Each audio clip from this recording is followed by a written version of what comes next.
요한복음 5장입니다.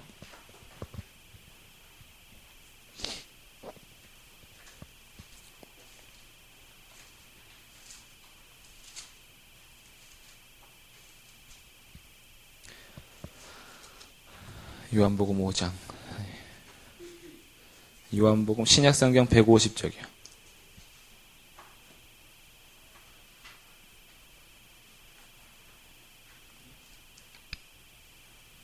예수님께서 유대인들하고 담화를 나누시는 중에 유대인들이 그 베데스다 연못에서 병자 38년 된 병자를 치료하고 나서 예수님께 지금 묻습니다. 이 안식일에 너가 고치는 것이 옳으냐라고 하면서 안식일 논쟁을 비롯해서 예수님과 담화가 시작되고 거기에 대해서 예수님께서 이제 하시는 말씀이 쭉 이어지고 있는데 30절부터 보겠습니다.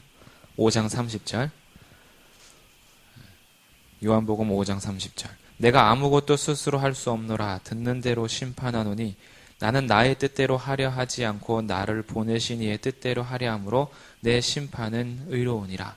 예수님께서 자신에 대해서 얘기할 때 나는 스스로 할 수 있는 것이 없다. 나는 나 보내신 이의 뜻대로 한다 라고 하면서 예수님께서도 동일하신 하나님이심에도 불구하고 예수님은 하나님, 성부 하나님과 충돌되지 않습니다. 그래서 자기 마음대로 하지 않으세요. 아버지의 권위 앞에 자기를 두시는 것입니다. 그러면서 31절부터 계속 볼게요. 내가 만일 나를 위하여 증언하면 내 증언은 참되지 아니하되 나를 위하여 증언하시는 이가 따로 있으니 나를 위하여 증언하시는 그 증언이 참인 줄 아노라. 예수님께서 자기 스스로를 증언하시기도 하지만 자기 스스로뿐 아니라 나를 위해서 증언하시는 이가 있다라고 하면서 성령 하나님, 제3위 하나님께서도 예수님에 대해서 증언하고 있음을 얘기해 줍니다. 그렇게 하면서 36절, 내게는 요한의 증거보다 더 큰 증거가 있으니 아버지께서 내게 주사 이루게 하시는 역사, 곧 내가 하는 그 역사가 아버지께서 나를 보내신 것을 나를 위하여 증언하는 것이요. 아버지께서도 증거하시죠. 하나님께서 지금까지 이루시는 역사, 창세기서부터 지금 성취할 때까지의 역사를 봐라. 하나님께서도 결국 구약에서 약속한 메시아, 나에 대해서 증거하고 있지 않냐. 37절. 또한 나를 보내신 아버지께서 친히 나를 위하여 증언하셨느니라. 너희는 아무 때에도 그 음성을 듣지 못하였고 그 형상을 보지 못하였으며 그 말씀이 너희 속에 거하지 아니하니 이는 그가 보내신 이를 믿지 아니함이다. 하나님께서 보내신 이를 믿지 않기 때문에 태초부터 역사하신 하나님의 말씀, 예수가 안에 없는 거죠. 그러니까 성경에 대해서 성경이 아무리 증언을 하고 있어도 예수님에 대해서 증거를 받지 못하고 있는 상태입니다. 그래서 예수님께서 여기에 결정적으로 이렇게 말씀하십니다. 39절 같이 읽겠습니다. 시작. 너희가 성경에서 영생을 얻는 줄 생각하고 성경을 연구하거니와 이 성경이 곧 내게 대하여 증언하는 것이니라. 아멘.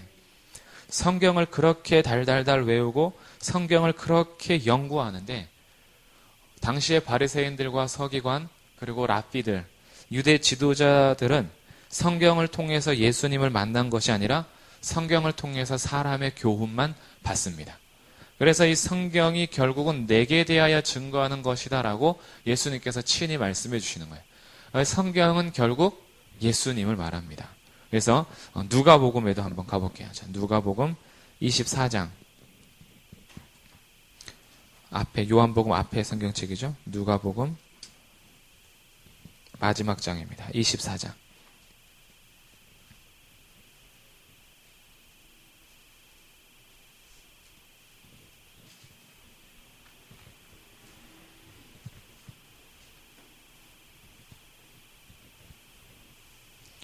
네, 24장 44절.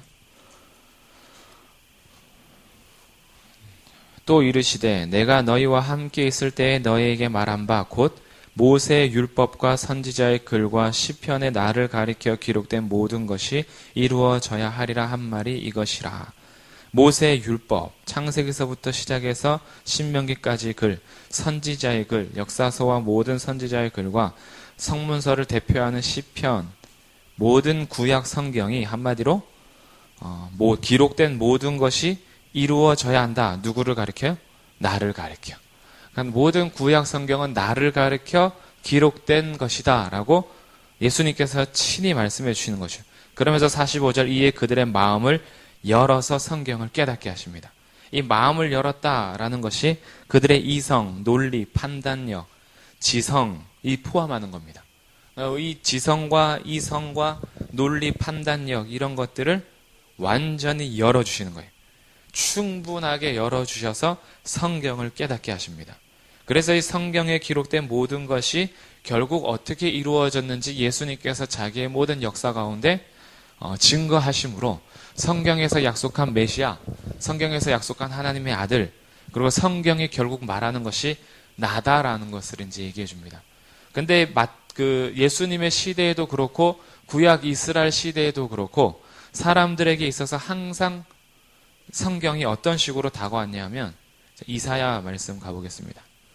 이사야 29장 구약성경 1000쪽이에요. 구약성경 1000쪽 1001쪽 이사야 29장 13절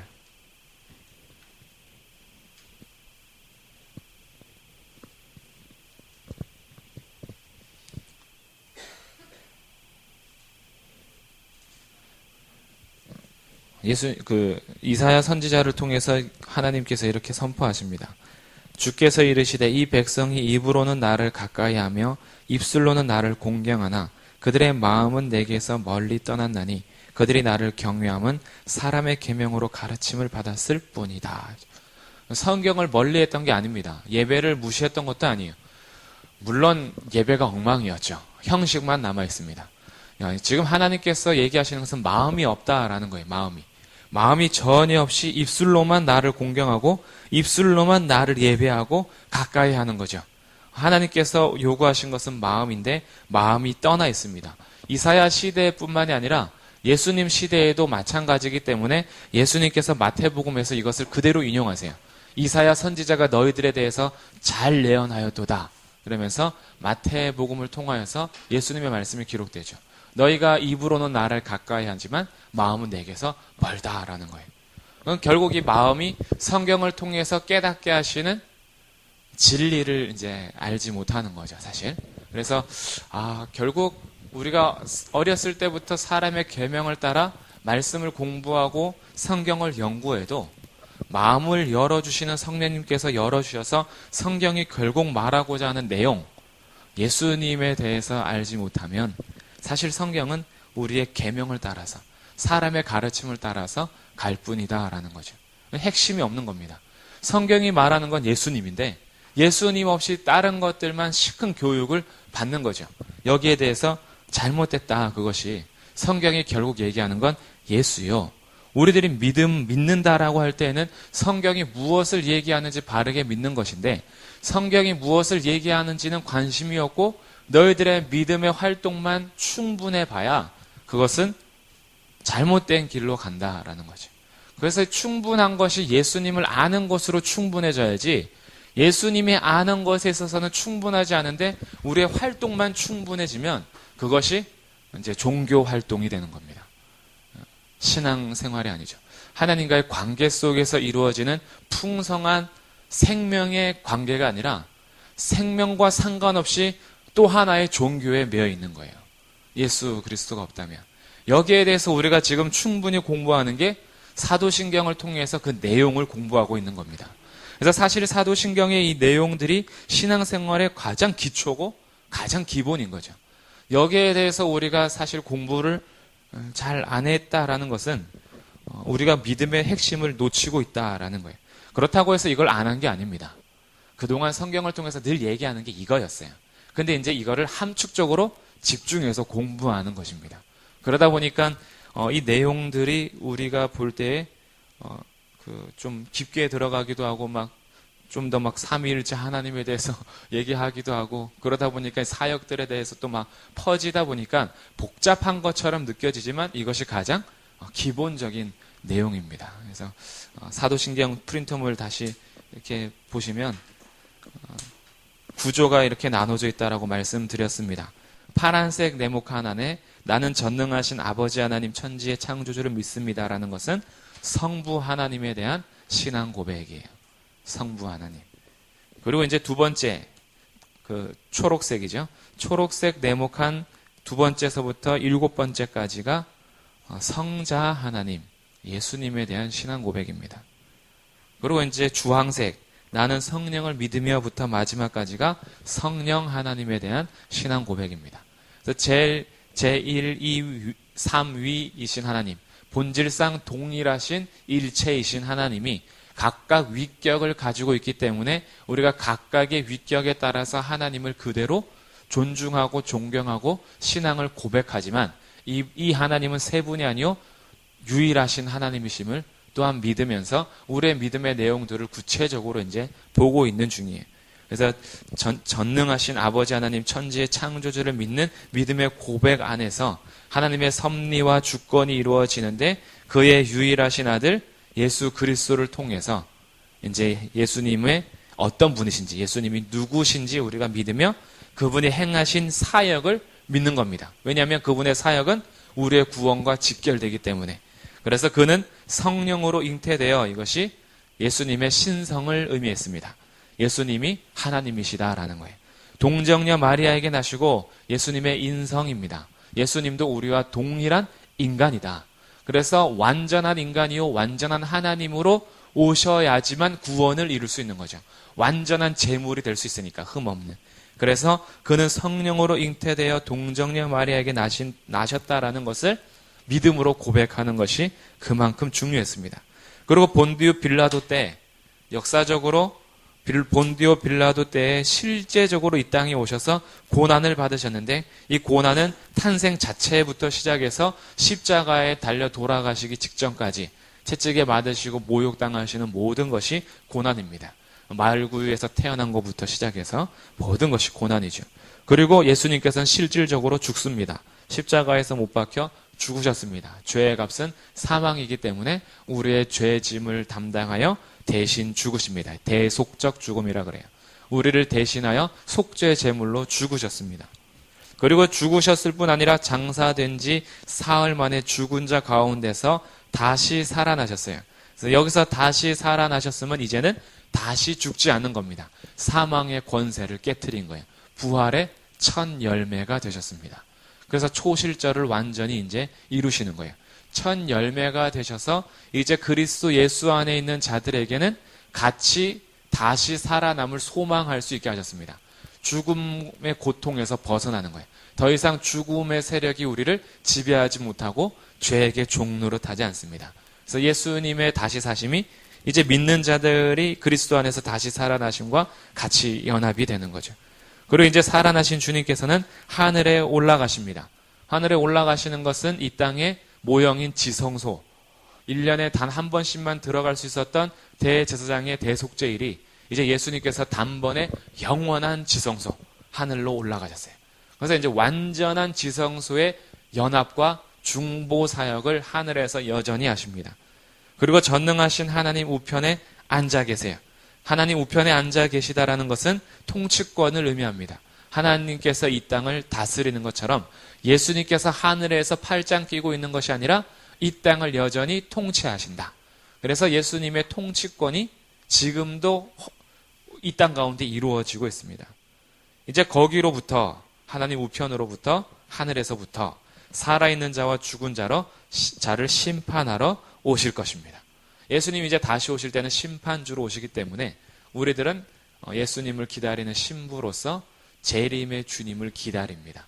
주님 반드시 오십니다. 그 시와 날은 알 수 없으나 반드시 오신다라는 약속이 반드시 이루어집니다. 그래서 우리들은 그것을 소망하면서 재림신앙, 재림에 대한 신앙을 가지고 오늘 하루를 주님 앞에 깨어 기도하며 말씀 안에 서는 신앙생활을 갖는 겁니다. 그래서 이렇게 예수님이 누구신지와 그리고 예수님의 사역에 대해서 우리가 믿음을 고백하고 있어요. 그러고 나서 이제 제3위 성령님으로 우리가 신앙 고백을 또 이어갑니다. 나는 성령을 믿으며 라고 할 때 이 성령이 어떤 능력과 권능만을 상징하는 어떤 그 불 같고 물 같고 비둘기처럼 뭐 이런 어떤 능력으로만 행해지는 분이 아니라 성령님도 동일하신 하나님이다. 그래서 그 하나님을 우리가 초청하고 겸손하게 주님을 믿어야 하며 그 성령 하나님을 향하여서 우리가 경배해야 하는 자세를 가져야 한다. 이 성령을 믿는 거죠. 성령을 우리가 막 권능을 행하는 것처럼 내가 막 부릴 수 있는 그런 분이 아니다. 성령님도 하나님이다.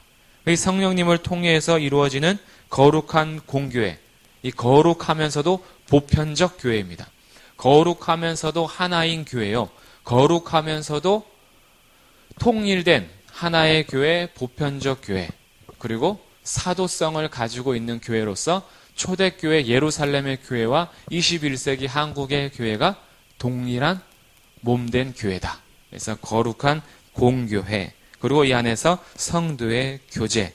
그래서 우리 성도의 교제는 이제 그리스도 안에서 연합된 자로서 예수님을 온전히 우리의 머리 삼고 각 지체가 되어서 우리에게 주신 은사를 나누고 내게 하나님께서 허락하신 재능이 있다면 또 나눠주고 서로를 돌봐주고 서로가 서로를 향하여서 지어져 가는 삶. 이것이 성도의 교제입니다. 여기까지 3주에 걸쳐서 했습니다.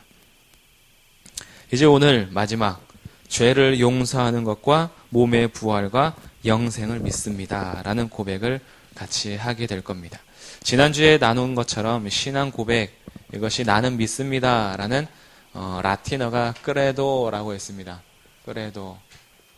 끄레도는 끄레라는 심장과 도라는 드린다 라는 말의 합성어로서 나는 믿습니다. 라는 고백이 결국 내 심장 드립니다. 라는 고백이에요. 그러니까 이 믿음의 고백이 단순하게 그냥 믿어보다가 말지 뭐 이런 게 아니라 생명 거는 겁니다. 생명 걸기 위해서 나는 믿습니다 라고 내 심장을 드리는 게 신앙 고백인 거예요. 오늘날 여전히 심장을 드리면서 목숨 걸고 믿는 사람들 지구촌에 굉장히 많습니다. 얼마 전에 페이스북에서 어떤 그 사진이 한 장 올라왔는데 사우디아라비아 여성인데 여기 입을 반을 꼬맸어요. 살아있는 상태 그대로 눈을 한쪽을 꿰맸습니다. 꿰맨 이유가 예수님을 주로 고백했다라는 이유 하나만으로.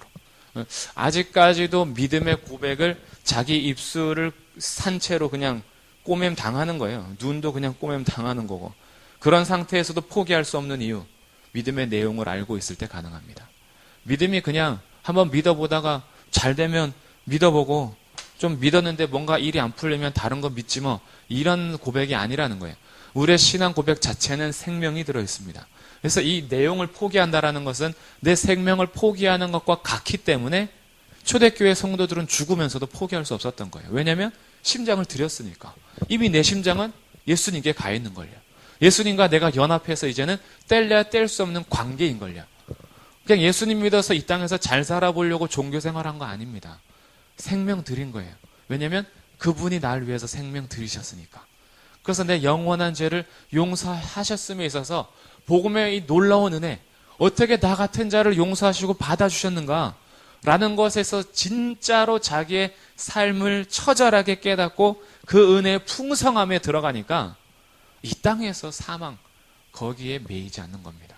이 땅에서 고난과 고통, 죽을 때까지 힘들겠지만 그 영원하신 주님, 그분이 나 때문에 이 땅에 오셔서 고난당하시고 십자가 달려 죽으셨을 뿐 아니라 그 사랑으로 나를 품어주셔서 영원한 자기의 자녀 삼아주셨는데 내가 단순히 이 땅에서의 삶을 유지하고자 내 심장을 들였다가 도로 찾아오는 행동하지 않는 겁니다. 그대로 가는 거예요.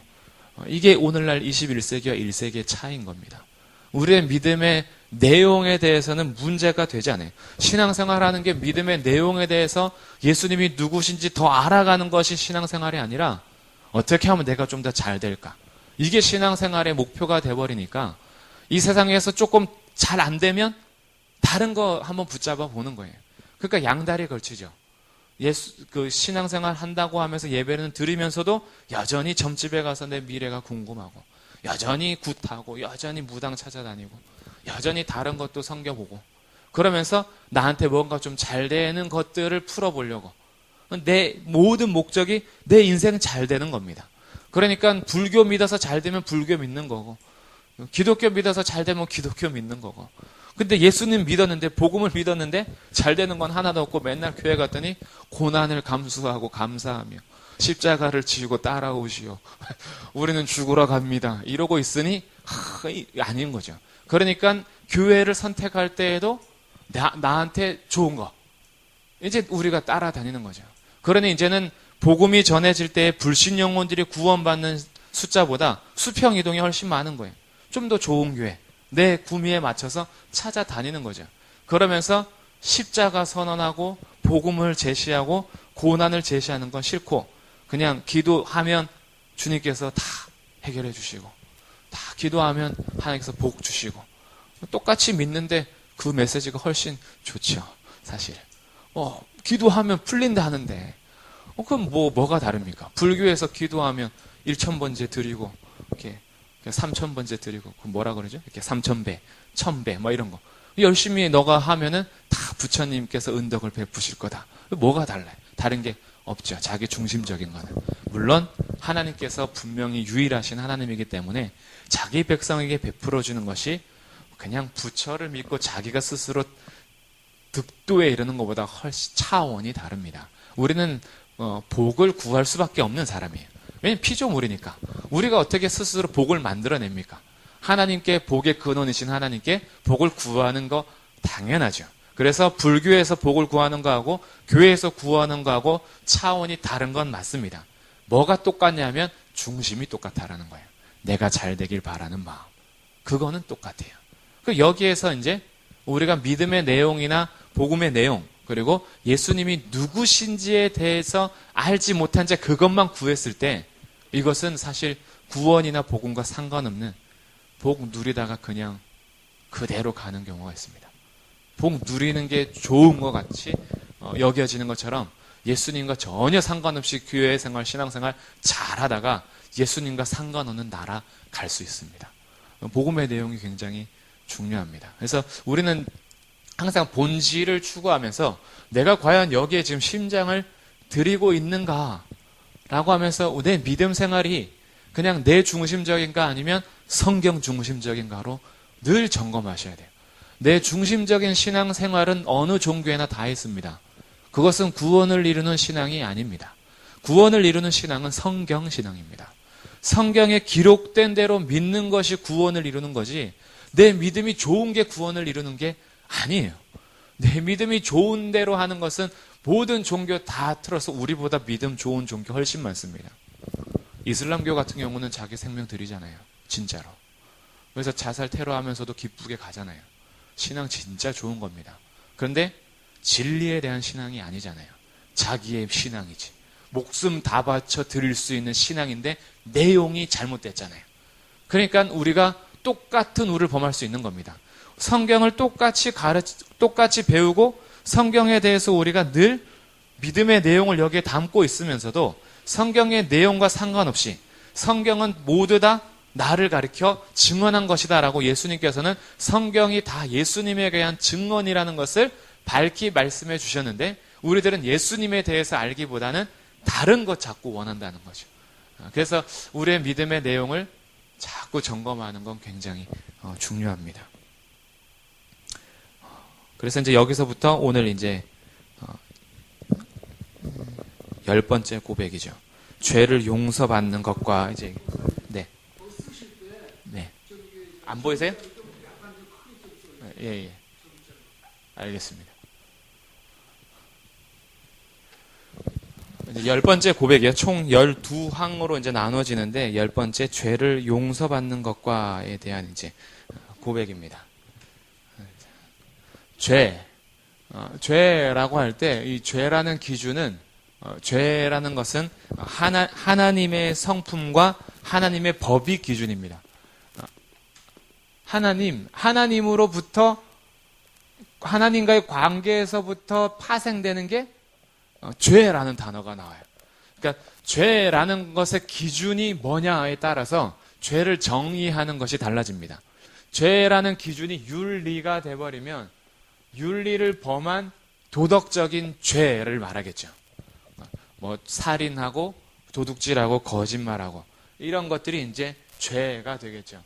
근데 기준이 하나님이 되면 하나님을 벗어난 것이 이제 죄가 되는 거예요. 하나님을 향하여서 하나님께서 우리에게 허락하신 법이 있습니다. 하나님의 법, 말씀이죠. 최초의 하나님의 법 같은 경우는 너희가 생육하고 번성하고 땅에 충만하라, 다스려라 라는 하나님의 말씀이 곧 법이에요. 하나님의 기준입니다. 그리고 하나님께서 인간을 창조하시고 인간에게 하나님께서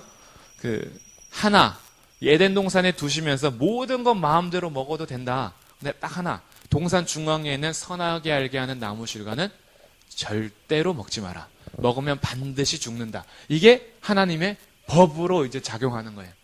기준은 하나님의 말씀입니다. 그래서 하나님의 말씀이 우리에게 이제 질문이 던져질 때가 있어요. 굉장히 깊은 의미가 있기 때문에 선악을 알게 하는 나무 실과 열매를 금지한 이유에 대해서 찾아가도 굉장히 풍성한 은혜가 있습니다. 근데 그 이유를 찾기 전이라도, 찾지 않더라도 하나님의 말씀이 곧 법이라는 거예요. 왜 먹지 맙니까? 따질 이유가 없습니다. 그냥 하나님께서 창조하시고 그렇게 두신 거예요. 이게 하나님이 기준이 된다라는 겁니다. 내가 기준이 아닌 거예요. 사람이 기준이 돼서 사람의 입장에서 왜 먹지 맙니까? 왜 그런 명령하십니까? 라고 묻는 건 근본의 기준이 자기인 거예요. 그냥 내가 기준이니까 하나님께 물어 따지는 거죠. 근데 천지 창조할 때부터 기준은 하나님이십니다. 하나님으로부터 천지가 나오는 거예요. 하나님으로부터 모든 것이 시작되는 겁니다. 하나님이 기준인데 피조물인 사람이 자기가 기준이 되는 거죠. 이것을 자기가 스스로 하나님이 되고자 합니다. 그래요. 그리고 이것을 죄라고 합니다. 하나님의 자리에 피조물이 올라가는 거죠. 모든 것이 하나님이 기준인데 이제는 사람이 자기가 기준 되겠다 그래요. 그래서 자기가 기준이 되니까 하나님의 법, 하나님의 말씀이 자기 아래로 들어오죠.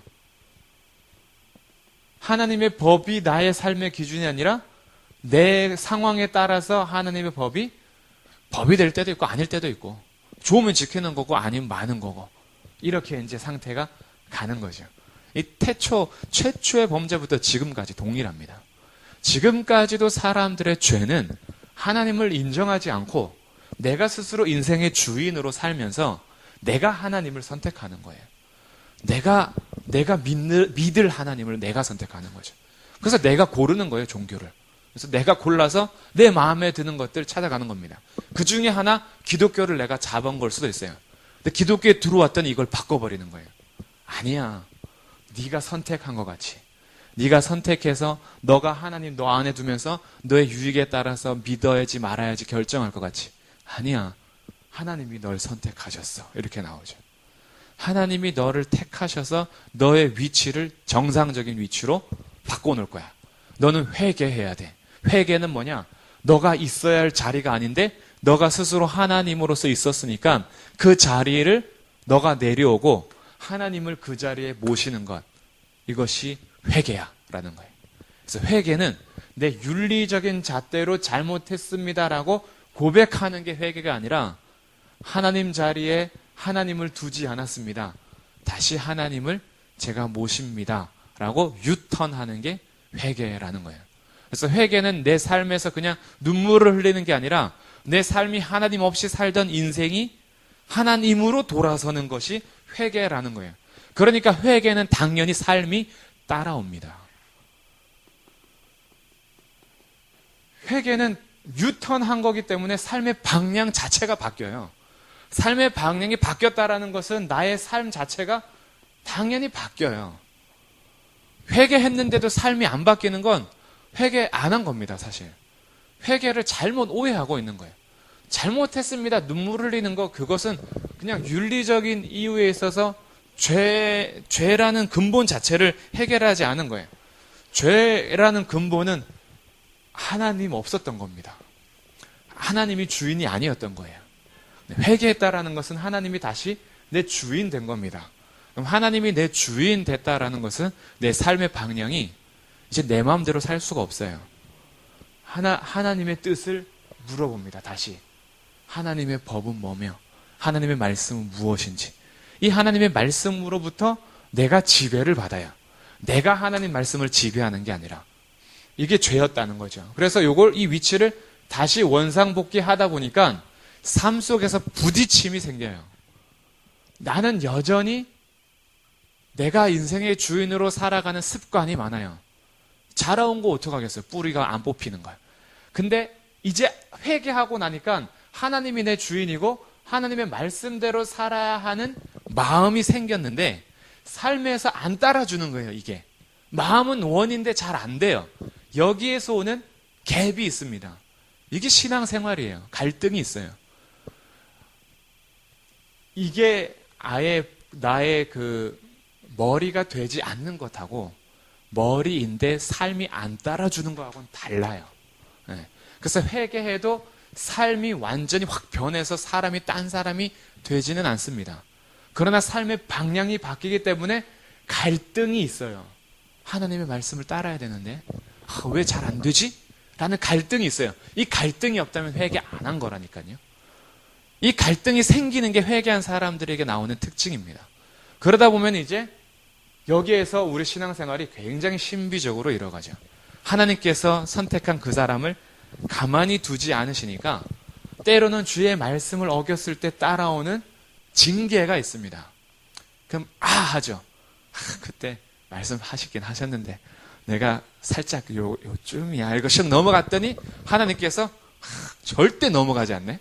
탁 건드는 거죠. 그럼 여기서 다시 정신을 탁 차리는 거예요.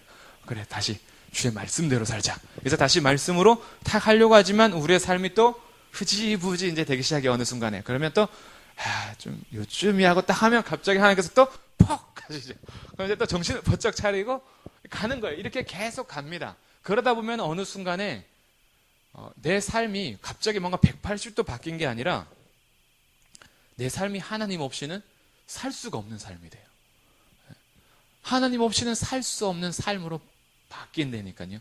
회개한 사람이 당연히 따라옵니다. 삶이 갑자기 뭐가 예수님처럼 되는 게 아니라 이것은 이제 시간이 점점 지나면서 되는 경우도 있고 안 되는 경우도 있어요. 사람마다 얼마나 여기에서 그 정금같이 단련되느냐에 따라서 이제 좀 달라지겠죠. 그래서 신앙생활이 차이가 있는 겁니다. 구원받는 믿음은 오직 은혜로 동일한데 믿음 이후의 삶이 여기에서 차이가 나는 거예요.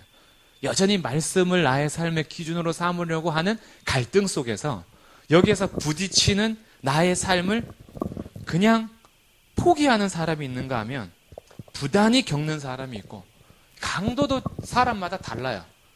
이 훈련시키는 강도가. 하나님께서 사람마다 다 각자 아시기 때문에 훈련하는 방법은 하나님 손에 있죠. 똑같이 훈련시키지 않으십니다. 저에게 했던 그대로 옆 사람에게 하지 않아요. 그래서 내가 경험한 것이 그대에게 답이 될 수 없습니다. 우리는 이걸 인정해야 돼요. 내가 겪은 일이 답이라고 생각해버리면 내가 겪은 답으로 자꾸 주입을 시키려고 그래요. 그렇지 않다니까요. 하나님께서 그 사람 다루시는 방법이 다 다릅니다. 그래서 나에게 조그만 고통인 것 같은 이것이 저 사람에게는 생명을 막 흔드는 고통이 될 수 있어요. 고통의 크기가 내 기준이 아니에요. 하나님께서 그 사람을 각자 다루십니다. 이런 상태인 거예요. 여전히 내가 하나님 되려고 하는 싸움. 하나님이 내 주인임을 인정하면서 계속해서 여기서 무릎 꿇는 싸움. 이 싸움이 이제 가는 거예요. 근데 여기에서 우리의 신앙 고백이 이거잖아요. 죄를 사해 주신 것을 믿은 겁니다. 죄를 용서받는 것을 믿었다라는 거예요. 이걸 믿고 출발하느냐 이게 굉장히 중요한 거죠. 성령을 통하여서 우리가 과연 죄 용서를 받았느냐 우리의 근본적인 질문입니다. 내가 과연 죄 용서를 받았는가? 이게 해결되지 않으면 마음에서 답답하여 견딜 수가 없습니다. 죄를 질 때마다 때로는 징계를 받을 때마다 내가 아직도 용서 못 받았나? 이 늘 갈등이 있는 거예요. 죄에 대한 용서의 확신이 없으면 구원받은 자로서의 확신이 따라오지 않죠. 죄에 대한 용서의 확신이 있어야지 하나님 자녀로서 구원에 대한 확신까지 가는데 죄 용서에 대한 확신도 없으니 여기에 대해서 믿음의 내용이 이제 들어가는 거예요. 그래서 죄의 기준은 하나님과의 관계가 돼 있다라는 것을 보면서 결국 이 하나님의 법을 어기는 것. 그리고 이 죄는 어디에 거하냐면 우리 행동에 거하는 것이 아니라 마음에 거합니다. 예레미야 한번 가볼까요? 예레미야 17장.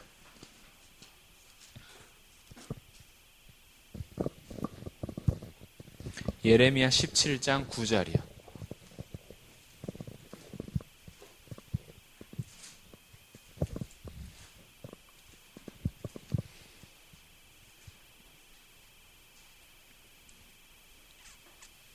예레미야 1078조. 1078조.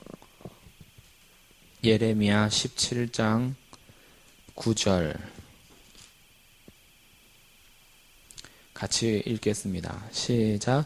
만물보다 거짓되고 심히 부패한 것은 마음이라 누가 능히 이를 알리오마는. 만물보다 거짓되고 심히 부패한 것은 마음이다라는 거예요. 결국 이 죄는 마음으로부터 출발이 됩니다. 마음 안에 거하는 거죠. 그래서 겉으로 아무리 깨끗해도 우리의 행실을 아무리 깨끗하게 해놔도 해결되지 않는 건 심히 부패하고 거짓된 마음입니다. 이 마음이 해결이 안 돼요. 마태복음 15장입니다. 마태복음 15장 19절.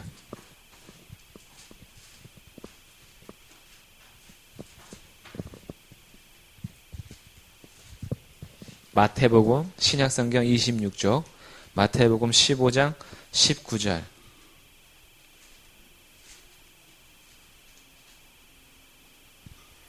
여기도 같이 읽겠습니다. 시작. 마음에서 나오는 것은 악한 생각과 살인과 간음과 음란과 도둑질과 거짓 증언과 비방이니. 결국 마음에서부터 출발이 되는 거죠. 악한 생각뿐 아니라 살인, 간음, 음란, 도둑질, 거짓 증언, 이 모든 윤리적인 죄는 결국 마음에서부터 출발이 된다라는 거예요. 그래서 이 마음이 해결되지 않는 한 죄에 대해서 해결이 안 되는 거예요. 그래서 이 하나님의 법을 어기는 것으로 죄가 나오고, 첫 번째, 하나님의 법을 어깁니다. 죄의 특성이에요. 두 번째, 이 죄는 마음 안에 거합니다.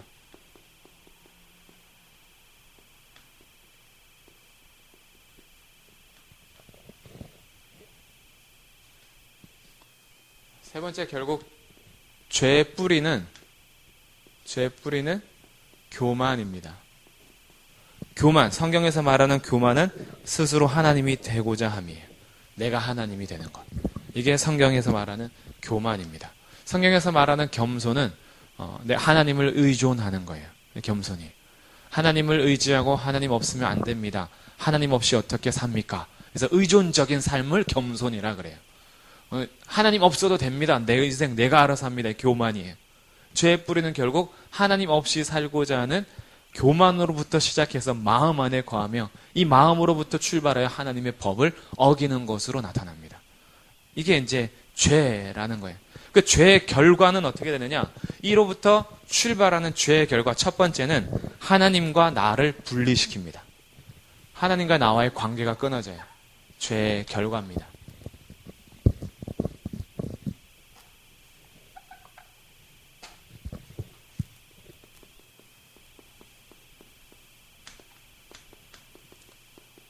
하나님과 자신의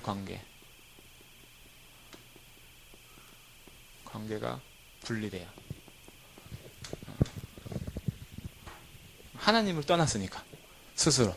그리고 스스로 하나님이 되고자 했으니까 당연히 하나님과 나와의 관계가 끊어지겠죠. 근데 여기서부터 파생하는 것들이 계속 생깁니다. 하나님과 나와의 관계가 끊어져 버리니까 사람과 사람 관계가 틀어져요. 그래서 다른 사람과의 관계가 분리됩니다. 여기서부터 발생되는 거죠. 미움, 다툼, 시기, 질투, 살인, 이렇게 되면서 다른 사람들과의 관계가 이제 파괴되는 거예요. 분리라기보다 파괴라고 쓸게요. 관계가 파괴됩니다. 정상적인 관계가 아니에요. 전에는 사람을 겉모습으로 따지지 않았어요. 외모로 취하지 않았습니다. 그런데 이 죄가 들어오고 나서 하나님과의 관계가 끊어지니까 상대를 상대 그대로 인정하는 것이 아니라 나의 기준에 맞추어서 상대를 외모로 따져요. 외형적인 것으로 따져요. 성격으로 따지고 특징으로 따집니다. 다른 사람들을. 그러면서 나와 달라, 아니면 나와 같아, 서로 이제 시기하고 질투하고 미워하죠. 다른 사람과의 관계가 파괴돼요. 세 번째, 이뿐 아니라 자연과의 관계가 파괴됩니다.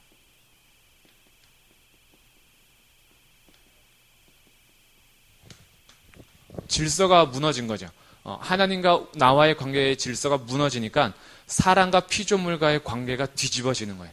그래서 죄로 인하여서 가시와 엉겅퀴가 날 뿐 아니라 사람은 피조물을 향하여서 절하고 있어요. 우상을 숭배하며 이 자연과의 관계가 완전히 틀어진 거죠. 그러면서 오히려 일출을 보면서 빌고 있다던가 이런 상태가 되는 거죠. 자연과의 관계가 파괴됩니다. 네 번째, 자기 자신과의 관계도 파괴돼요.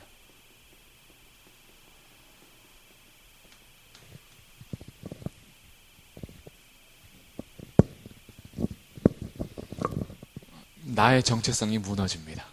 자존감이 낮아지고 하나님께서 나를 창조하시고 지으셨음에 대해서 그대로 나를 받아들이지를 못해요.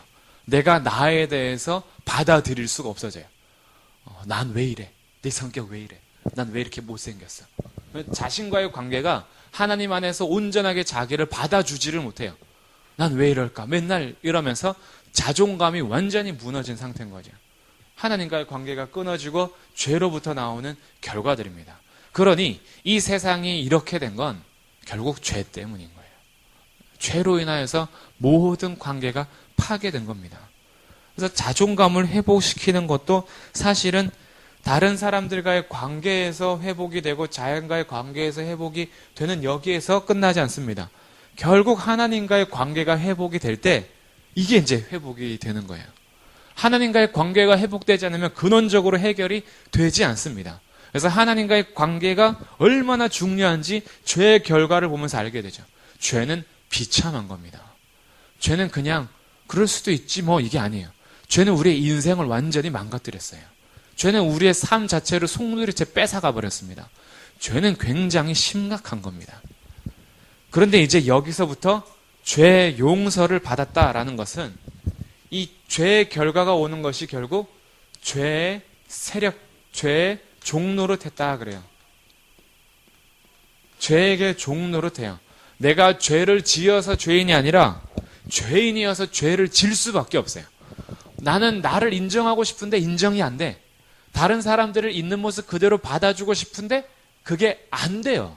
하고 싶은데 노력해도 안 돼요. 결혼하기 전에 그렇게 사랑해서 결혼했는데 사랑하려고 노력을 해야 돼요. 어느 순간부터. 상대를 이해해 주려고 노력을 해야 돼. 그래서 나중에는 사랑이라는 감정 때문에 사는 게 아니라 책임감 때문에 살기도 하고. 이러면서 인생을 보게 되는 겁니다. 나는 그 사람을 그대로 품어주고 싶어. 근데 자꾸 치약을 내가 마음에 안 들게 짜. 화가 나는 거예요. 자꾸 저기서 양말을 뒤집어서 벗어나. 성질이 나는 거예요. 그거 보기 싫은데 그냥 그 참지 뭐 이렇게 기분 좋을 때는 내가 알아서 다 해요. 근데 어느 순간 또 삐 확 받죠. 열받아요. 내가 그러기 싫어. 문을 쾅 닫고 나서 후회하죠. 한마디 확 내뱉고 나서 네 인생이 왜 그래? 탁 뱉고 나서 뒤에 가서 아이고 내가 또 말을 실수했구나. 뒤에 가서 후회해요. 왜요? 우리가 죄의 종로를 타고 있는 인생을 살고 있었기 때문에 그럽니다. 그러기 싫었는데 죄라는 것이 나를 다 파괴시켰다니까요. 뒤에 가서 후회는 해도 해결이 안 되는 거예요. 그럼 이제 죄의 용서는 우리를 다시 원상복귀시키시면서 하나님과의 관계가 회복이 되어서 이제 이 죄의 종노릇한 데서 해방되었다라는 겁니다. 자유해졌다라는 거예요. 더 이상 죄에게 종노릇하지 않는 겁니다. 하나님께서는 우리를 죄의 종에서 의의 종으로 바꿔버리시기 때문에 그래요. 더 이상 죄에게 종노릇하지 않게 하시는 거예요. 이게 죄의 용서입니다. 죄의 용서는 그냥 그래 그거 내가 용서해 줄게 이게 아니라 우리의 삶과 인생을 되찾아주는 거예요. 그래서 죄의 용서는 생명입니다. 죄의 용서는 결국 생명이에요.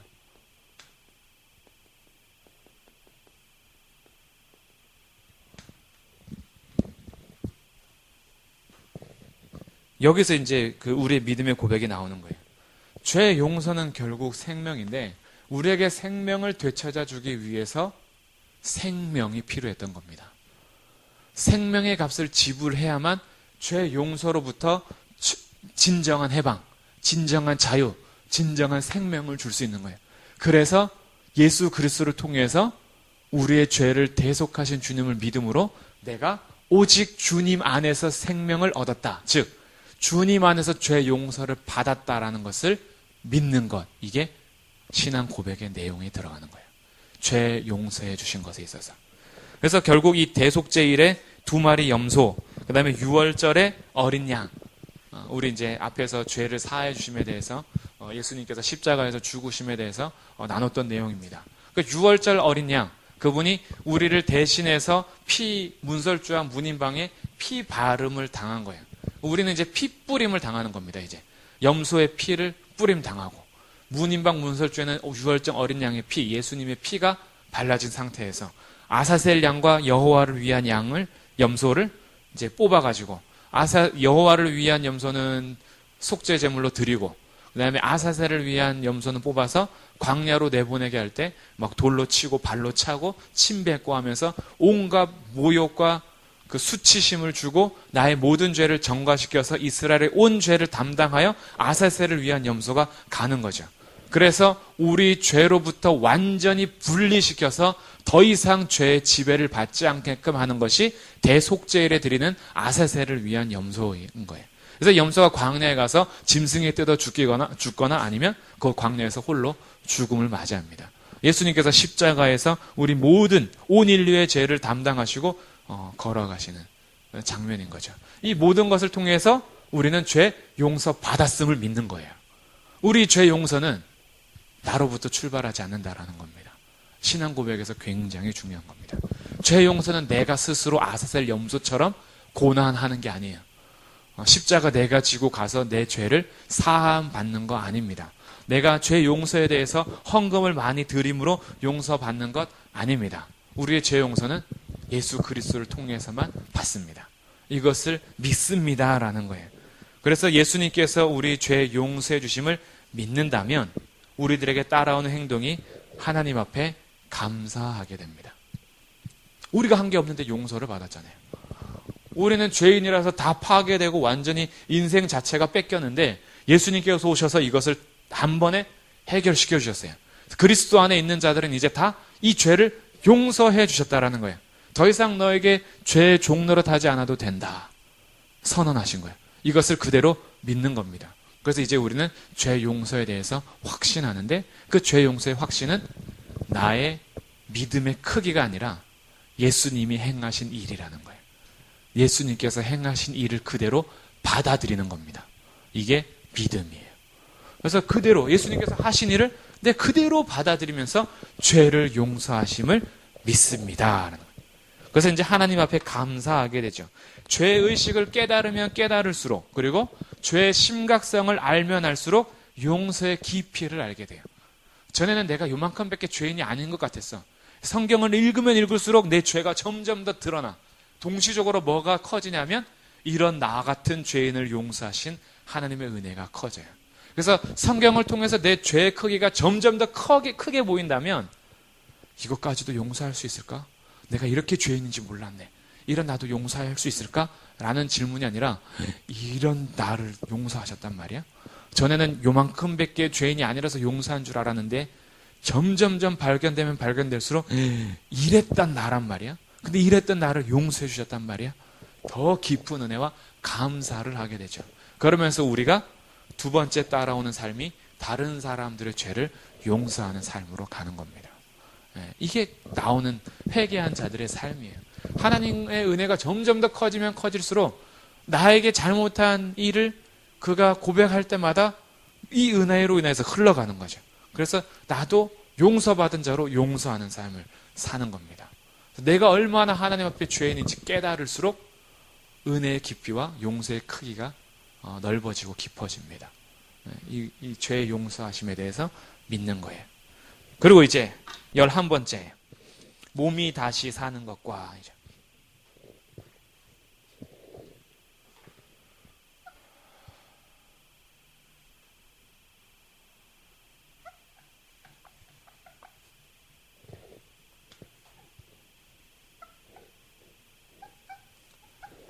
몸이 다시 사는 것과는 앞에서 했던 거하고 사실 연관이 됩니다. 예수님의 부활하심과 이제 연결이 되기 때문에 그래요. 그러니까 죽음은 사실 누구나 피할 수가 없습니다. 언제든지 찾아오는 거고 예측 불가능합니다. 태어나는 건 순서가 있어도 돌아가는 건 순서가 없기 때문에 나이에 따라서 당신이 먼저 죽어야지 그 다음 제가 죽습니다. 이런 게 없어요. 언제 내가 먼저 죽을지 모릅니다. 예측 불가한 거죠. 그래서 이 죽음이라는 것은 태어나면서부터 선고되어 있습니다. 영화 인타임이라는 게 있어요. 2012년인가 11년인가 나왔던 영화인데, 인타임이란 영화는 태어나면서부터 여기 시계를 가지고 태어납니다. 자기 인생 시계예요. 25살 때까지는 시계가 멈춰 있다가 25살인가 20살인가 되면 시계가 이제 돌아가요. 24시간이란 시간이 돌아갑니다. 하루 사는 거예요. 그래서 돈을 벌면 돈으로 주는 게 아니라 시간으로 줘요.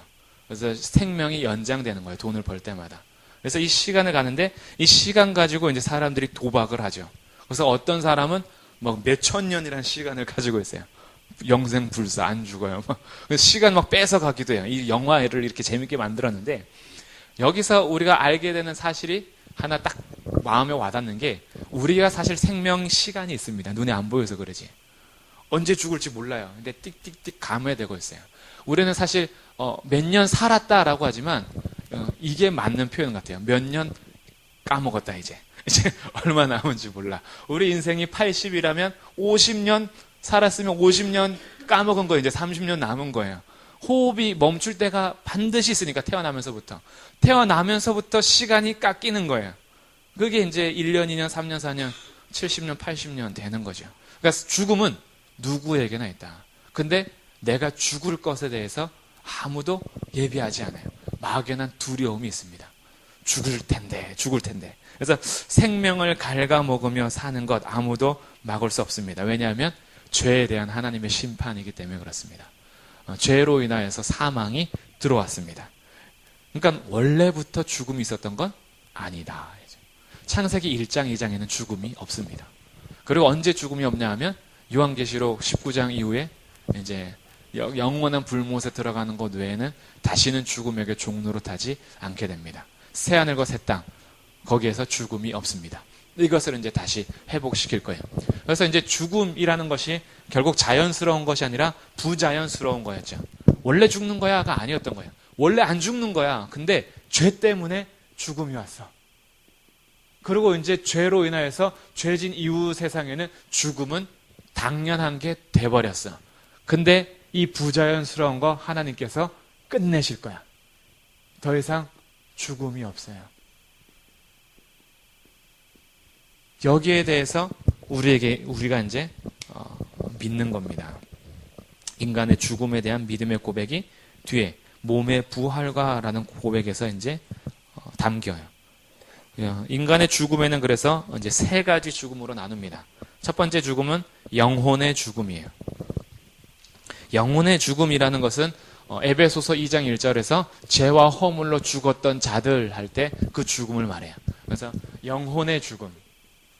하나님과의 관계가 분리된 겁니다. 그래서 하나님을 떠난 것 자체가 죽음이고, 이 죽음에서 사는 것을 거듭남이라고 그러는 거죠. 중생이라고 합니다. 하나님과의 관계가 없는 상태는 죽음의 상태인 거죠. 근데 이 죽음의 상태인데 자기가 죽음의 상태인 줄 모르고 살다가 복음을 듣게 돼요.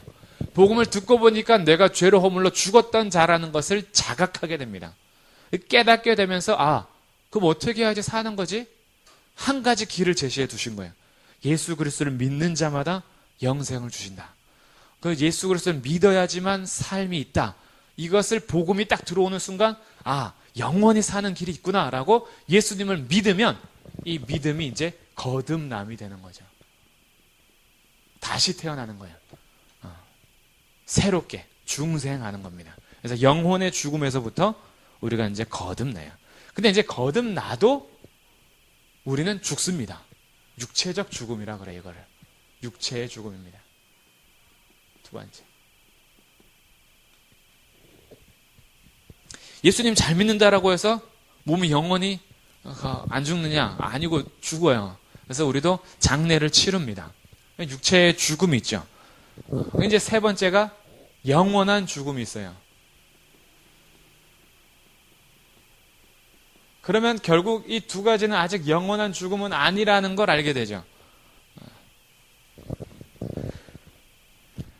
그래서 육체의 죽음은 결국 영혼과 육이 분리되면서 이 땅에서 썩어져가는 육체고, 근데 이제 영혼의 죽음 하나님과의 관계가 끊어진 거였고, 영원한 죽음은 재림 때, 예수님께서 재림하실 때 심판하시는 것입니다. 그래서 영원히 사는데 영원히 죽는다라는 표현을 해요. 이 말이 조금 어려울 수 있을 텐데, 영원한 죽음이라고 해서 영원히 죽어 있는 게 아니에요. 영원히 살아 있어요. 근데 지옥 불못에서 영원히 사는 걸 영원히 죽음이라 그래요. 영원한 죽음. 그러니까 똑같이 천국에서도 영원히 살고 지옥에서도 영원히 삽니다. 근데 천국에서 영원히 사는 것을 영생이라 하고, 지옥에서 영원히 사는 것을 영원한 죽음이라 그러는 거예요. 그러니까 영원히 살고 있는데 사실 영원히 죽은 거죠. 그래서 이 영원한 죽음은 예수님께서 재림하셨을 때 심판 자리에서 이제 하게 됩니다. 이것을 성경에서는 둘째 사망이다라고 그래요. 둘째 사망. 요한계시록입니다. 요한계시록 20장.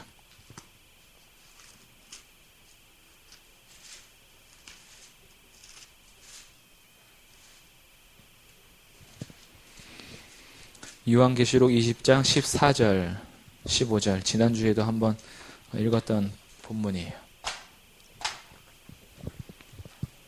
요한계시록은 성경 제일 마지막이죠. 성경 제일 마지막 요한계시록 20장 14절, 15절. 사망과 음부도 불못에 던져지니 이것은 둘째 사망 곧 불못이다. 이게 영원한 죽음, 둘째 사망을 말해요.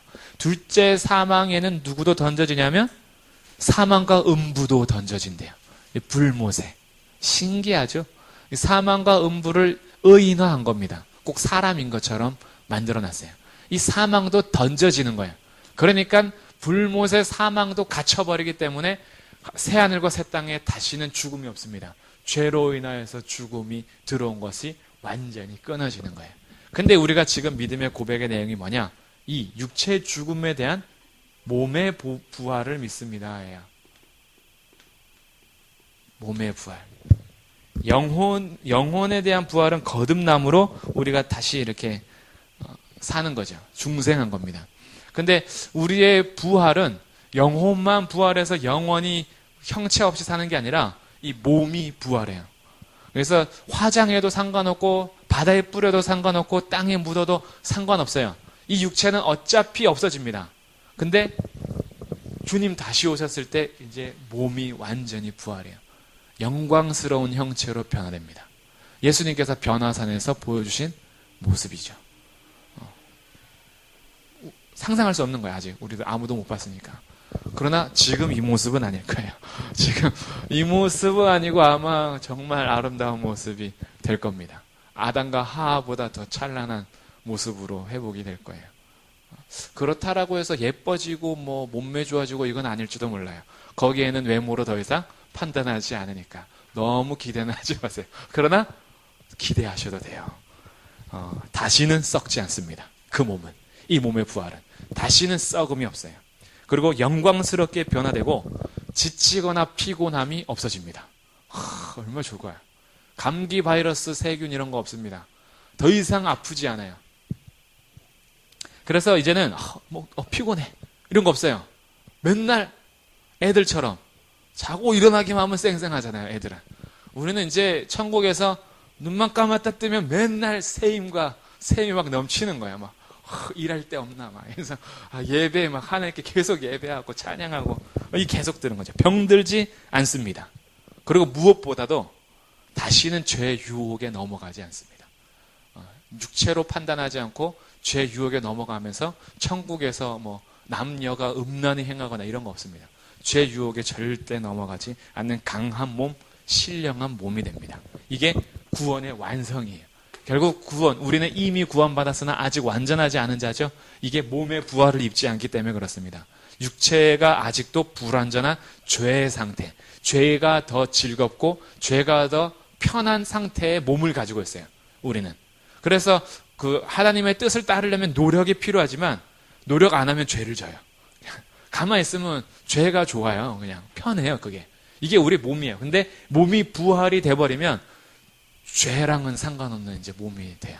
그래서 아직은 우리가 완전하지 않은 상태입니다. 그래서 영혼은 구원을 받았으나 육체는 아직 우리는 죽음을 맞게 되어 있어요. 이 싸움이 이제 있는 거죠. 그러나 이제 몸의 부활도 믿습니다라는 거예요. 그래서 우리가 이 땅 가운데 몸을 주심에 대해서 사실은 참 가꿀 필요가 있습니다. 우리 몸을. 하나님께서 우리 영혼을 담는 그릇으로 이렇게 육체를 주셨어요. 그래서 육체와 영혼은 분리돼서 생각할 게 아니에요. 인간이라고 할 때는 영혼, 육을 합쳐서 인간이라 그러지 영혼만 인간이라 하거나 몸만 인간이라 하지 않습니다. 인간은 이 영혼 몸을 떨어뜨릴 수가 없어요. 그런데 헬라 철학에서 이것을 떨어뜨렸어요. 그래서 영혼은 신령한 것, 육체는 썩어지고 아주 불쾌하고 이건 타락하고 이거는 거룩하지 않은 것 이렇게 재해버렸죠. 그래서 신앙생활 할 때도 자꾸 뭔가 영적인 일이다라는 말의 어폐가 생기게 됐어요. 영적인 일. 그래서 영적인 일이라고 할 때 갑자기 다 같이 모여서 금식을 선언하고 밥을 굶고 기도원에 올라가고 이것을 영적인 일이요. 같이 모여서 성도끼리 밥 먹고 떡을 떼며 나누고 이것은 육적인 일로 여겼던 거죠.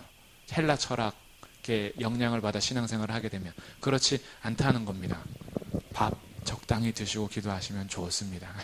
그래서 맛있는 거 많이 드세요. 몸을 가꾸는 겁니다. 그래서 영혼을 담는 그릇으로서 나의 몸을 가꿀 줄 아는 것. 이게 몸의 부활을 믿는 신앙생활을 하는 사람들의 신앙 또 하나의 삶이겠죠. 그래서 우리 몸이 이것 그대로는 아니겠지만 결국 이 몸이라는 걸 주님께서 멸시한 것이 아니다. 이 몸도 하나님께서 주신 것이다. 주님께서 우리를 만드신 거예요. 그래서 우리 몸을 자해하지 말고 이 거울 보면서 맨날 못생긴 거 자기를 저주하지 말고 예쁜 거 공주병이 차라리 난 것 같아요. 예쁜 거 어떻게 이렇게 이 70억 인구 중에 하나밖에 없는 이 인물이 태어났을까. 늘 하나밖에 없잖아요. 항상 우리는 항상 걸작품이거든요. 비교하면서 상품 고르는 게 사람이 아니라 우리들은 항상 70억에 하나밖에 없는 이 특산품, 걸작품. 그러니까 항상 보면서 정말 괜찮네. 화장할 때만 기뻐하지 말고 화장 지우면서도 이런 얼굴은 하나밖에 없어. 자기 몸을 굉장히 소중히 가꾸는 거죠. 그러면서 몸의 부활을 이제 생각하는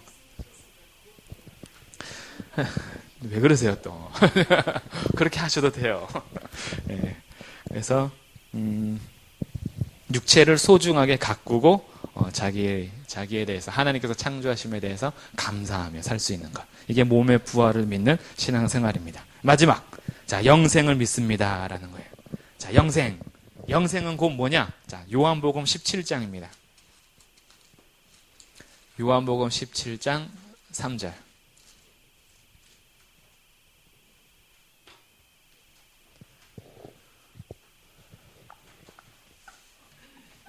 요한복음 17장 3절 신약성경 177쪽. 자, 같이 한번 읽어보겠습니다. 시작.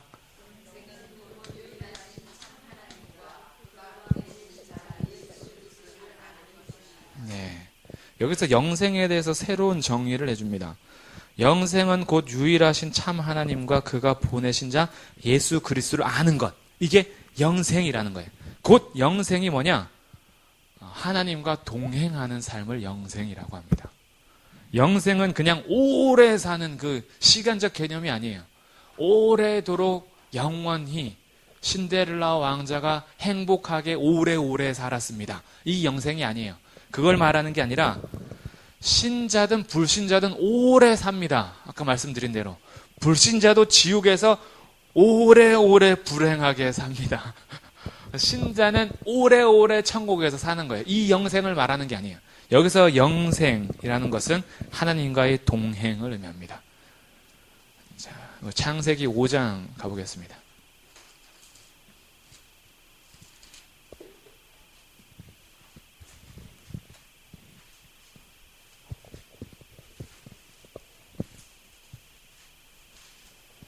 창세기 5장 에녹이 나오죠. 이제 21절부터.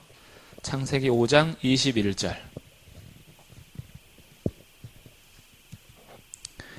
에녹은 65세에 무드셀라를 낳았고 무드셀라를 낳은 후 300년을 하나님과 동행하며 나오죠. 하나님과 동행하며 자녀들을 낳았으며 그는 365세를 살았더라. 에녹이 하나님과 동행하더니 하나님이 그를 데려가심으로 세상에 있지 않았다. 하나님과의 동행이 나오죠.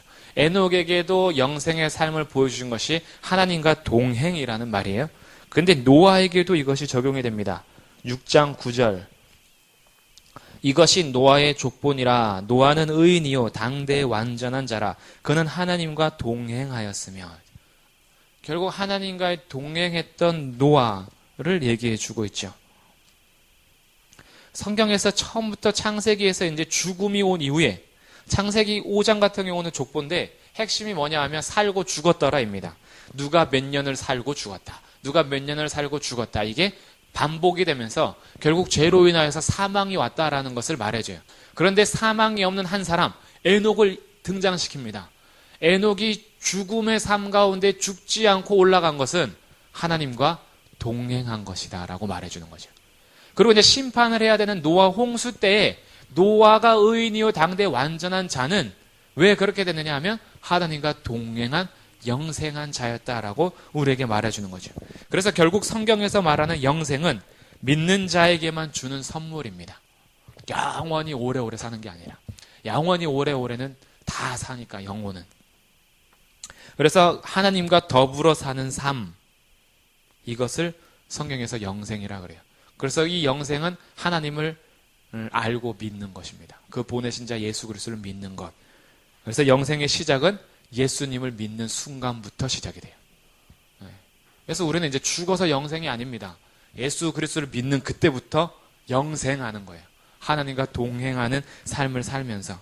그래서 영원히 이제 하나님과 교제를 즐거워하는 거죠.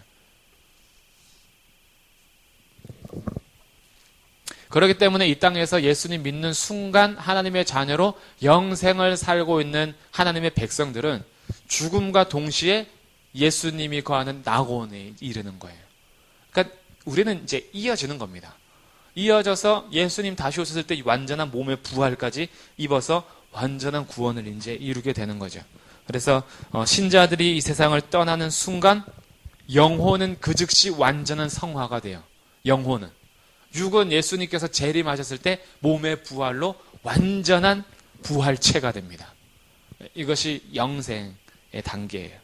그래서 영생은 결국 하나님과 동행하는 삶이다라는 것을 기억하시면서 이 영생하는 순간 회복되는 것이 있습니다. 요한계시록 21장.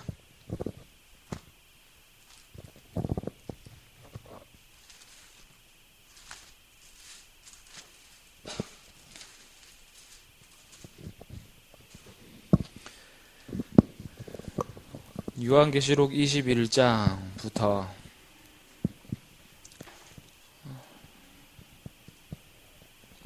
새하늘과 새 땅이 나오죠. 그래서 21장 1절. 또 내가 새하늘과 새 땅을 보니 처음 하늘과 처음 땅이 없어졌고 바다도 다시 있지 않더라. 또 내가 보매 거룩한 성 새 예루살렘이 하나님께로부터 하늘에서 내려오니 그 준비한 것이 신부가 남편을 위하여 단장한 것 같아. 그리고 3절 같이 읽습니다. 시작.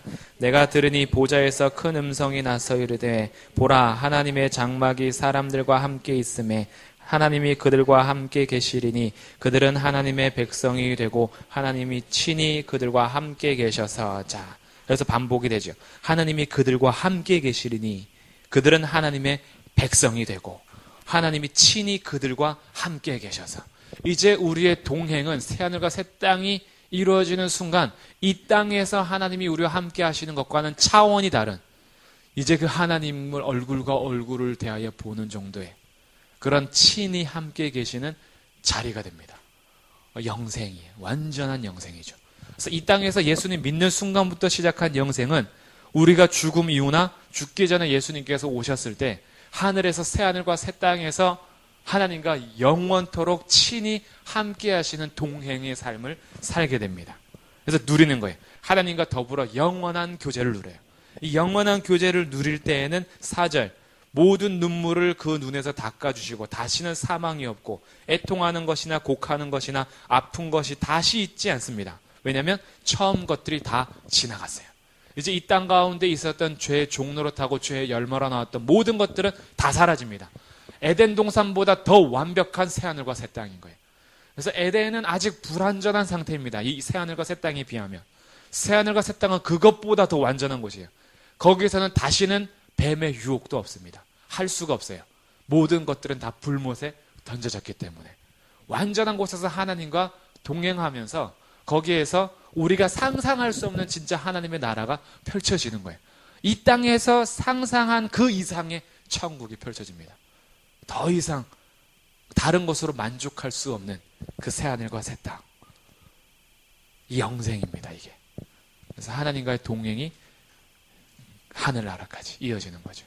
그래서 지금 예수 그리스도를 믿고 계신다면 영생하고 계심을 믿으십시오. 그래서 죽음이 슬프지만은 않은 겁니다. 우리가 이제 서로를 떠나보낼 때에도 애통하지만 않는 이유가 여기 있습니다. 영생의 삶이 이어지고 죽음은 이제 이것을 더 완전하게 하나님과 동행하게 하실 거거든요. 그래서 육체가 떨어지는 슬픔이 있기 때문에 눈물이 있고 아픔이 있지만 내가 다 사랑하지 못하고 내가 아직도 해야 할 일이 있고 내가 더 섬겨야 되고 내가 아직도 다 품어주지 못한 것들이 생각날 때 눈물이 나죠. 아프고 내가 왜 그때 상처 주는 말 했을까? 어차피 인생 가는데 이런 거 생각하면 눈물이 나죠. 그러면서 마음 깊은 곳에서 정말 하나님과 동행하고 있을 그 영혼을 생각하며 위로가 되는 겁니다. 영생은 이어지는 거예요. 그리스도를 믿는 순간부터 이제부터 하나님과 동행이 영원토록 이어지죠. 그래서 이것이 영생을 믿습니다라는 고백이에요. 이제 우리 총 정리하면서 신앙 고백을 이제 하실 때 우리의 신앙 고백의 내용들을 진지하게 생각하면서 한 번 더 할 수 있는 그런 계기가 되면 좋겠습니다. 신앙 이제 고백 사도신경의 내용들을 곰곰이 생각해 보시면서 그래서 이 네 가지로 정리해 볼게요. 첫 번째 사도신경을 통해서 신앙 고백을 통한 성숙이 있기를 바랍니다. 신앙 고백을 통한 성숙. 그래서 이제는 이 신앙 고백의 내용들을 곰곰이 곱씹으면서 우리가 날마다 신앙 고백의 내용을 돌아만 봐도 본질을 추구할 수 있게 돼요. 내 신앙생활이 자꾸 본질에서 벗어날 때 사도신경을 읽는 겁니다. 주문처럼 그냥 읽는 게 아니라 내용들을 다시 내 마음에 새기는 거예요. 아, 내가 믿는 믿음의 내용이 이건데 왜 난 자꾸 본질에서 벗어나서 다른 거 추구하고 있을까? 라는 마음이 들 때 자꾸 본질로 돌아오는 거예요. 그래서 이 믿음의 고백들을 통해서 날마다 성숙하길 바라면서 두 번째, 보이는 기적이 아니라 보이지 않는 본질의 내 삶을 두는 겁니다.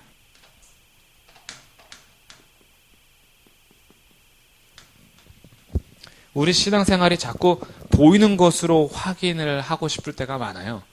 뭔가 기도했더니 이루어지고 기다렸더니 응답이 되고 그래서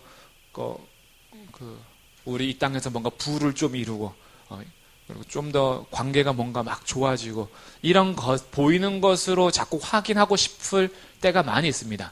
그것도 하나님께서 하실 거예요.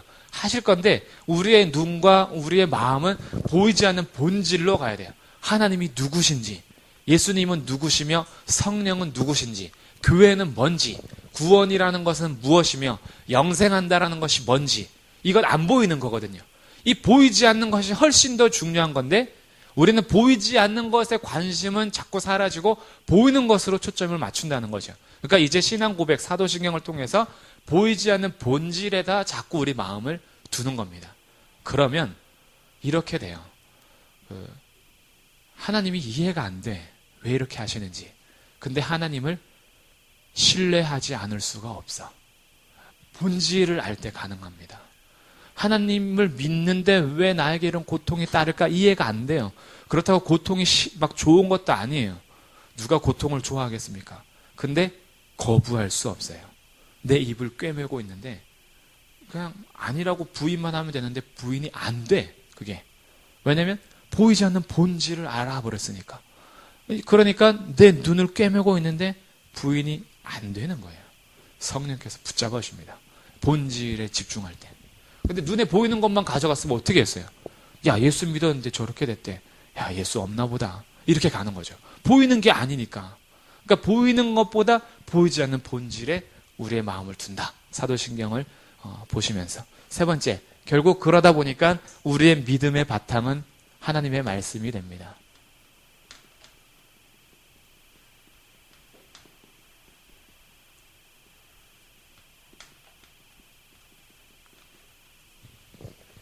우리의 믿음의 바탕은 환경이 아닙니다. 우리 믿음의 바탕은 하나님의 말씀입니다. 그래서 하나님의 말씀 속에서 자신을 늘 확인하는 거예요. 이런 싸움들이 우리의 신앙생활 속에서 매일 매순간 벌어져야 합니다. 그래서 다른 것에서 나의 마음과 바탕을 두지 않고 내 믿음의 바탕을 하나님의 말씀에 두는 거죠. 그래서 늘 궁금한 거예요. 도대체 하나님의 말씀이. 마지막 네 번째, 그래도 심장, 생명을 드리는 고백과 이어지는 삶. 그래서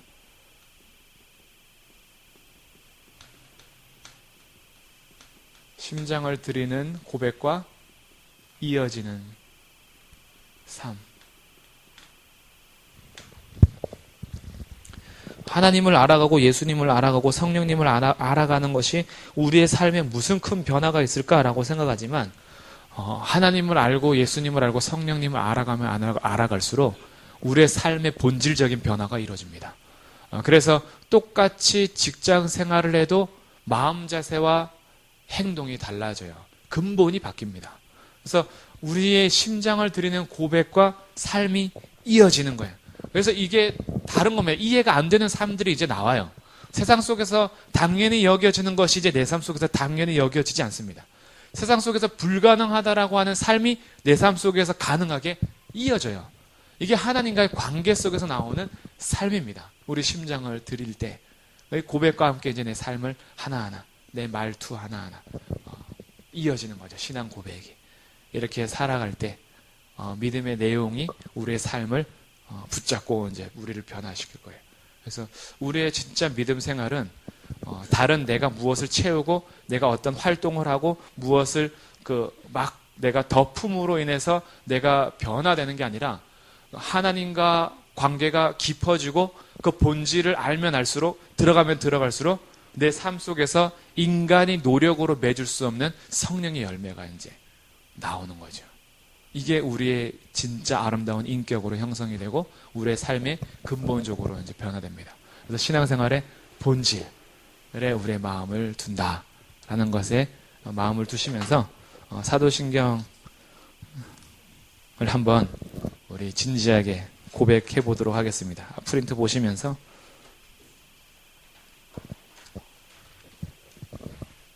사도신경 같이 믿음의 내용 고백합니다. 시작. 나는 전능하신 아버지 하나님 천지의 창조주를 믿습니다.